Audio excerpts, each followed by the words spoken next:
Welcome to our channel. Today we how to authorize with Docker Hub for automated build pipelines, beginner guide step by step clearly. To authorize with Docker Hub for automated build pipelines, start by ensuring you have a Docker Hub account. If you don't have one, visit the Docker Hub website and create an account. Next, open your terminal or command prompt.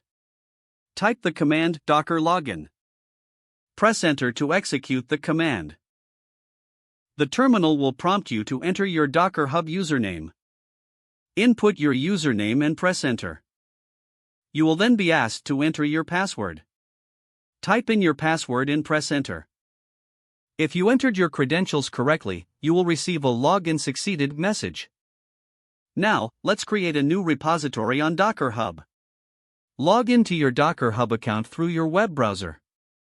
Click on the Create Repository button. Fill in the repository name and description as needed. Decide whether you want the repository to be public or private. After filling in the details, click on the Create button to finalize the repository. Next, you will need to set up your automated build pipeline. Navigate to the Builds section of your new repository. Click on Configure Automated Builds. You will see options to connect your GitHub or Bitbucket account.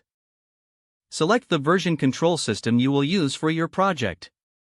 Follow the prompts to authorize Docker Hub to access your GitHub or Bitbucket account.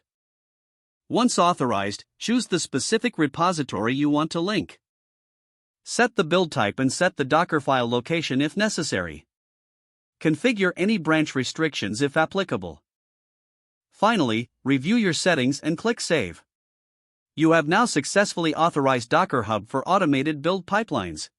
Your builds will automatically trigger whenever changes are pushed to your specified repository. If the page does not load, refresh the browser or try again in a private or incognito window. Make sure you are using the correct email address, then retype it carefully to avoid small typos.